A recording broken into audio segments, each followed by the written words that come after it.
आप लोगों को के स्टोन क्लासेस में स्वागत है। इस चैनल को सब्सक्राइब एंड लाइक करना ना भूलें और बेल आइकन का बटन दबा दें। आज आपको प्रतिलेखन संख्या 99 और 100 लिखाएंगे। पहले 80 का स्पीड में, फिर 100 का स्पीड में, फिर 120 का स्पीड में। आपका रामधारी सिंह गुप्ता का खंड 1 का किताब समाप्त हो रहा है। इसके बाद खंड 2 प्रारंभ करेंगे। इसको प्रतिलेखन संख्या 1 से प्रतिलेखन संख्या 100 तक दोबारा रिवीजन कर लें, 2 बार 3 बार। आपका स्पीड 120 130 अवश्य हो जाएगा। अब पेंसिल कॉपी लेकर तैयार रहें। Ready, last ready, start. अध्यक्ष महोदय, आज जो किसान है गन्ना पैदा करता है वह परेशान है कि क्या होगा, हमारा यह व्यापार रहेगा या नहीं रहेगा, उसका यह व्यापार चलेगा या नहीं चलेगा। एक तरफ तो यह कहा जाता है कि किसानों को गन्ने की ज़्यादा कीमत मिले। हम किसानों की सहायता करना चाहते हैं और किसानों से हम यह आशा करते हैं कि वे अधिक पैदा करें, लेकिन दूसरी तरफ किसानों को जो मिलने वाली चीज़ें हैं उन पर नए कर लगाए जाते हैं।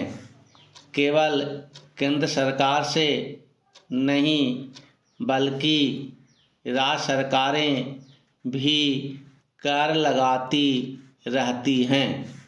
अधिक उपज के लिए किसानों को कुछ चीज़ों की आवश्यकता है जिनकी पूर्ति करना बहुत आवश्यक है। उनको ऐसे साधन चाहिए जिनको वे खेती में उपयोग कर सकें। पहला चयन, हमारे प्रदेश में बड़े बड़े बांध बने हैं और उनसे बिजली पैदा होती है, लेकिन बिजली घर का कहीं पता नहीं है। बिजली घर यदि बना भी हुआ है तो भी उनको बिजली नहीं मिलती है। नलकूप पड़े हैं लेकिन चालू नहीं किए जा रहे हैं। यहाँ पर बिजली पहुँची भी है, वहाँ के जो किसान हैं वे भी दर दर की ठोकरें खाते फिरते हैं, लेकिन उनको बिजली नहीं मिलती है। बेचारे किसी तरह से कर्ज लेकर डीजल पंप खरीदते हैं और उससे वे काम चला रहे हैं, लेकिन अब सरकार ने डीजल तेल पर भी कर बढ़ा दिया है। इसका नतीजा यह होगा कि उनके पंप पड़े रह जाएंगे, फिर आपको कहाँ से अन्न मिलेगा। आप किसान से यह आशा करते हैं कि वह अधिक अन्न पैदा करके आपको दे, उपज बढ़ावे, लेकिन जो साधन हैं उन पर आप कर लगाते जा रहे हैं। किसान पर आप इतना बोझ डालते जा रहे हैं कि उनके प्रयोग को ही वह भूल जाएगा। पहला चयन, खाद की भी बात की जाती है। आप कारखाने भी खोलना चाहते हैं। दुनिया के जो बड़े बड़े देश हैं उनको आप निवेदन कर रहे हैं कि यहाँ आकर वे खाद के कारखाने खोलें और खाद पैदा करें। क्या खाद आप इसलिए पैदा करना चाहते हैं कि किसान उसको ले जाए और उसकी फसल भस्म हो जाए? कारण यह है कि उसको समय पर पानी तो मिलेगा नहीं। अगर पानी नहीं मिलेगा तो खाद किस काम आएगा? इसलिए आवश्यकता इस बात की है कि उसे पहले पानी दिया जाए। Para change. अध्यक्ष महोदय, मैं आज एक ऐसे विषय पर बोलने जा रहा हूँ जो देश के सामने एक बहुत बड़ी समस्या बना हुआ है। आजकल कृषि पर बहस चल रही है। मैं कल से सुन रहा हूँ कई लोगों ने तो सरकार की बड़ी प्रशंसा की है कि वह बहुत ही अच्छा काम कर रही है। मैं मंत्री महोदय से एक प्रश्न करना चाहता हूँ। मार्च में मंत्री महोदय ने एक प्रश्न के उत्तर में कहा था कि 2 वर्ष में हमारा देश आत्मनिर्भर हो जाएगा। मैं जानना चाहता हूँ कि ऐसा कहने से पीछे उनका आधार क्या है? कौन से उनके पास ऐसे प्रमाण हैं जिनके आधार पर उन्होंने इस प्रकार की घोषणा की है? मैं चाहता हूँ कि जब वह उत्तर दें तो इस बात को अपने उत्तर में बताएं। Para change. आप जानते हैं कि इस देश में 80% लोग खेती करते हैं और उसके बाद भी आज हमारे देश का सम्मान दूसरे देशों में कितना है। आज हम दूसरे देशों से देश के नागरिकों के लिए खाद्यान्नों का आयात काफ़ी मात्रा में कर रहे हैं। खाद्यान्न की स्थिति बिल्कुल संतोषजनक नहीं है। देश में जहां लोग 80% खेती करते हैं, हम भोजन के मामले में भी आत्मनिर्भर नहीं हुए हैं। इसके कुछ कारण हैं। जिस समय देश स्वतंत्र हुआ उसी समय से इस सरकार ने कुछ गलतियां की हैं, जिसका यह परिणाम है कि आज इतने वर्षों के बाद भी हम आत्मनिर्भर नहीं हो सके हैं। उसका सबसे बड़ा कारण यह है कि अपने देश में पहला स्थान खेती को न देकर उद्योग को दिया गया है। उद्योग हमारे देश के लोगों की जीविका का मुख्य साधन नहीं हो सकता है। भोजन की समस्या के हल के लिए किन किन चीज़ों की आवश्यकता है, उसकी तरफ हमें ध्यान देना चाहिए। सबसे पहले पानी की आवश्यकता है। मैं समझता हूँ कि देश में सिंचाई पर काफ़ी जोर दिया जाना चाहिए और सिंचाई तथा खाद्य मंत्री एक होना चाहिए, यह मेरी मांग है। पानी के बाद खेती के लिए खाद की आवश्यक है। खाद का स्थान दूसरा हो सकता है। आज देश में खाद की बात काफ़ी जोर देकर कही जाती है।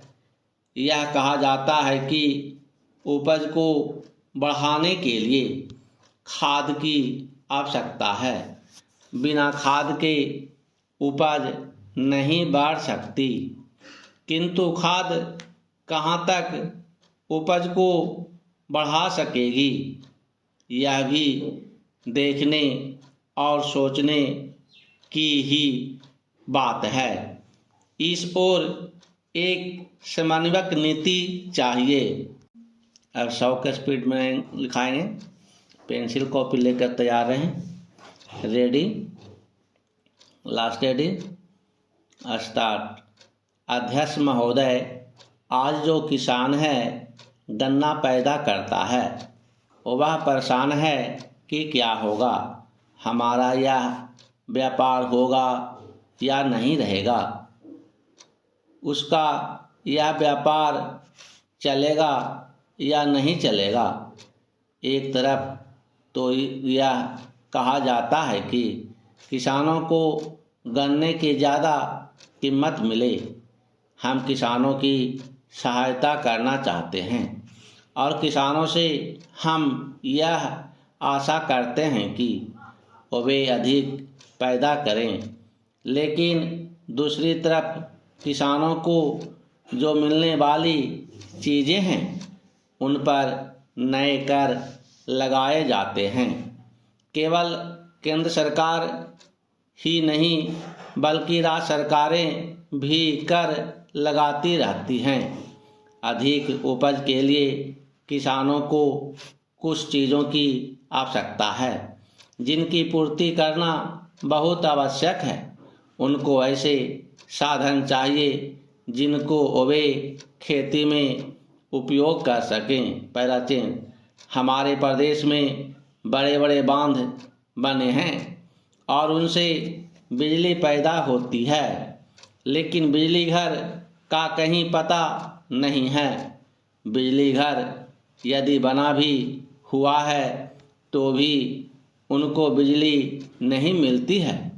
नल को पड़े हैं लेकिन चालू नहीं किए जा रहे हैं। जहाँ पर बिजली पहुँची भी है वहाँ के जो किसान हैं वे भी दर दर की ठोकरें खाते फिरते हैं, लेकिन उनको बिजली नहीं मिलती है। बेचारे किसी तरह से कर्ज लेकर डीजल पंप खरीदते हैं और उससे वे काम चला रहे हैं। लेकिन अब सरकार ने डीजल तेल पर भी कर बढ़ा दिया है। इसका नतीजा यह होगा कि उनके पंप पड़े रह जाएंगे। फिर आपको कहाँ से अन्न मिलेगा।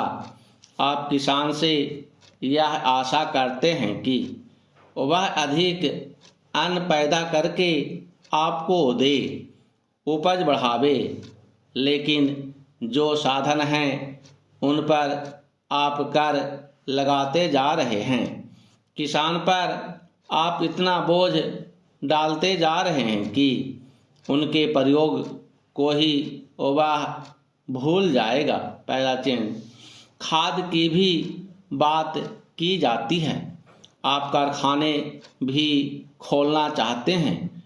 दुनिया के जो बड़े बड़े देश हैं उनको आप निवेदन कर रहे हैं कि यहाँ आकर वे खाद के कारखाने खोलें और खाद पैदा करें। क्या खाद आप इसलिए पैदा करना चाहते हैं कि किसान उसको ले जाए और उसकी फसल भस्म हो जाए? कारण यह है कि उसको समय पर पानी तो मिलेगा नहीं। अगर पानी नहीं मिलेगा तो खाद किस काम आएगा। इसलिए आवश्यकता इस बात की है कि उसे पहले पानी दिया जाए। पैराचेन। अध्यक्ष महोदय, मैं आज एक ऐसे विषय पर बोलने जा रहा हूँ जो देश के सामने एक बहुत बड़ी समस्या बना हुआ है। आजकल कृषि पर बहस चल रही है। मैं कल से सुन रहा हूँ कई लोगों ने तो सरकार की बड़ी प्रशंसा की है कि वह बहुत ही अच्छा काम कर रही है। मैं मंत्री महोदय से एक प्रश्न करना चाहता हूँ। मार्च में मंत्री महोदय ने एक प्रश्न के उत्तर में कहा था कि 2 वर्ष में हमारा देश आत्मनिर्भर हो जाएगा। मैं जानना चाहता हूँ कि ऐसा कहने के पीछे उनका आधार क्या है। कौन से उनके पास ऐसे प्रमाण हैं जिनके आधार पर उन्होंने इस प्रकार की घोषणा की है। मैं चाहता हूं कि जब वह उत्तर दें तो इस बात को अपने उत्तर में बताएं। पैराचेन। आप जानते हैं कि इस देश में 80% लोग खेती करते हैं और उसके बाद भी आज हमारे देश का सम्मान दूसरे देशों में कितना है। आज हम दूसरे देशों से देश के नागरिकों के लिए खाद्यान्नों का आयात काफ़ी मात्रा में कर रहे हैं। खाद्यान्न की स्थिति बिल्कुल संतोषजनक नहीं है।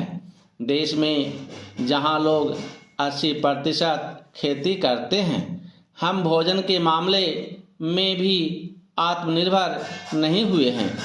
इसके कुछ कारण हैं। जिस कारण देश स्वतंत्र हुआ उसी समय से इस सरकार ने कुछ गलतियां की हैं, जिसका यह परिणाम है कि आज इतने वर्षों के बाद भी हम आत्मनिर्भर नहीं हो सके हैं। उसका सबसे बड़ा कारण यह है कि अपने देश में पहला स्थान खेती को न देकर उद्योग को दिया गया है। उद्योग हमारे देश के लोगों की जीविका का मुख्य साधन नहीं हो सकता है। भोजन की समस्या के हल के लिए किन किन चीज़ों की आवश्यकता है, उसकी तरफ हमें ध्यान देना चाहिए। सबसे पहले पानी की आवश्यकता है। मैं समझता हूँ कि देश में सिंचाई पर काफ़ी जोर दिया जाना चाहिए और सिंचाई तथा खाद्य मंत्री एक होना चाहिए। यह मेरी मांग है। पानी के बाद खेती के लिए खाद भी आवश्यक है। खाद का स्थान दूसरा हो सकता है। आज देश में खाद की बात काफ़ी जोर देकर कही जाती है। यह कहा जाता है कि उपज को बढ़ाने के लिए खाद की आवश्यकता है। बिना खाद के उपज नहीं बढ़ सकती। किंतु खाद कहाँ तक उपज को बढ़ा सकेगी, यह भी देखने और सोचने की ही बात है। इस ओर एक समन्वयक नीति चाहिए। अब 120 के स्पीड में लिखाएंगे। पेंसिल कॉपी लेकर तैयार रहें। Ready, last ready, start. अध्यक्ष महोदय, आज जो किसान है गन्ना पैदा करता है वह परेशान है कि क्या होगा, हमारा यह व्यापार रहेगा या नहीं रहेगा, उसका यह व्यापार चलेगा या नहीं चलेगा। एक तरफ तो यह कहा जाता है कि किसानों को गन्ने की ज़्यादा कीमत मिले। हम किसानों की सहायता करना चाहते हैं और किसानों से हम यह आशा करते हैं कि वे अधिक पैदा करें। लेकिन दूसरी तरफ किसानों को जो मिलने वाली चीज़ें हैं उन पर नए कर लगाए जाते हैं, केवल केंद्र सरकार ही नहीं बल्कि राज्य सरकारें भी कर लगाती रहती हैं। अधिक उपज के लिए किसानों को कुछ चीज़ों की आवश्यकता है जिनकी पूर्ति करना बहुत आवश्यक है। उनको ऐसे साधन चाहिए जिनको वे खेती में उपयोग कर सकें। पहला चेंज, हमारे प्रदेश में बड़े बड़े बांध बने हैं और उनसे बिजली पैदा होती है, लेकिन बिजली घर का कहीं पता नहीं है। बिजली घर यदि बना भी हुआ है तो भी उनको बिजली नहीं मिलती है। नलकूप पड़े हैं लेकिन चालू नहीं किए जा रहे हैं। जहाँ पर बिजली पहुँची भी है वहाँ के जो किसान हैं वे भी दर दर की ठोकरें खाते फिरते हैं, लेकिन उनको बिजली नहीं मिलती है। बेचारे किसी तरह से कर्ज लेकर डीजल पंप खरीदते हैं और उससे वे काम चला रहे हैं, लेकिन अब सरकार ने डीजल तेल पर भी कर बढ़ा दिया है। इसका नतीजा यह होगा कि उनके पंप पड़े रह जाएंगे, फिर आपको कहाँ से अन्न मिलेगा। आप किसान से यह आशा करते हैं कि वह अधिक अन्न पैदा करके आपको दे, उपज बढ़ावे, लेकिन जो साधन हैं उन पर आप कर लगाते जा रहे हैं। किसान पर आप इतना बोझ डालते जा रहे हैं कि उनके प्रयोग को ही वह भूल जाएगा। पहला चेंज, खाद की भी बात की जाती है। आप कारखाने भी खोलना चाहते हैं। दुनिया के जो बड़े बड़े देश हैं उनको आप निवेदन कर रहे हैं कि यहाँ आकर वे खाद के कारखाने खोलें और खाद पैदा करें। क्या खाद आप इसलिए पैदा करना चाहते हैं कि किसान उसको ले जाए और उसकी फसल भस्म हो जाए। कारण यह है कि उसको समय पर पानी तो मिलेगा नहीं। अगर पानी नहीं मिलेगा तो खाद किस काम आएगा। इसलिए आवश्यकता इस बात की है कि उसे पहले पानी दिया जाए। पहला चेंज, अध्यक्ष महोदय, मैं आज एक ऐसे विषय पर बोलने जा रहा हूँ जो देश के सामने एक बहुत बड़ी समस्या बना हुआ है। आजकल कृषि पर बहस चल रही है। मैं कल से सुन रहा हूँ कई लोगों ने तो सरकार की बड़ी प्रशंसा की है कि वह बहुत ही अच्छा काम कर रही है। मैं मंत्री महोदय से एक प्रश्न करना चाहता हूँ। मार्च में मंत्री महोदय ने एक प्रश्न के उत्तर में कहा था कि 2 वर्ष में हमारा देश आत्मनिर्भर हो जाएगा। मैं जानना चाहता हूँ कि ऐसा कहने के पीछे उनका आधार क्या है। कौन से उनके पास ऐसे प्रमाण हैं जिनके आधार पर उन्होंने इस प्रकार की घोषणा की है।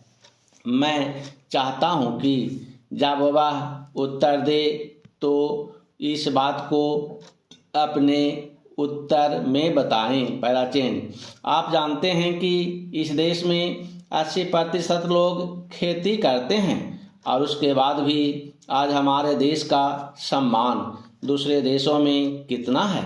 आज हम दूसरे देशों से देश के नागरिकों के लिए खाद्यान्नों का आयात काफ़ी मात्रा में कर रहे हैं। खाद्यान्न की स्थिति बिल्कुल संतोषजनक नहीं है। देश में जहां लोग 80% खेती करते हैं, हम भोजन के मामले में भी आत्मनिर्भर नहीं हुए हैं। इसके कुछ कारण हैं। जिस कारण देश स्वतंत्र हुआ उसी समय से इस सरकार ने कुछ गलतियां की हैं, जिसका यह परिणाम है कि आज इतने वर्षों के बाद भी हम आत्मनिर्भर नहीं हो सके हैं। उसका सबसे बड़ा कारण यह है कि अपने देश में पहला स्थान खेती को न देकर उद्योग को दिया गया है। उद्योग हमारे देश के लोगों की जीविका का मुख्य साधन नहीं हो सकता है। भोजन की समस्या के हल के लिए किन किन चीज़ों की आवश्यकता है उसकी तरफ हमें ध्यान देना चाहिए। सबसे पहले पानी की आवश्यकता है। मैं समझता हूँ कि देश में सिंचाई पर काफ़ी जोर दिया जाना चाहिए और सिंचाई तथा खाद्य मंत्री एक होना चाहिए, यह मेरी मांग है। पानी के बाद खेती के लिए खाद भी आवश्यक है। खाद का स्थान दूसरा हो सकता है। आज देश में खाद की बात काफ़ी जोर देकर कही जाती है। यह कहा जाता है कि उपज को बढ़ाने के लिए खाद की आवश्यकता है, बिना खाद के उपज नहीं बढ़ सकती। किंतु खाद कहाँ तक उपज को बढ़ा सकेगी, यह भी देखने और सोचने की ही बात है। इस ओर एक समन्वयक नीति चाहिए। समाप्त।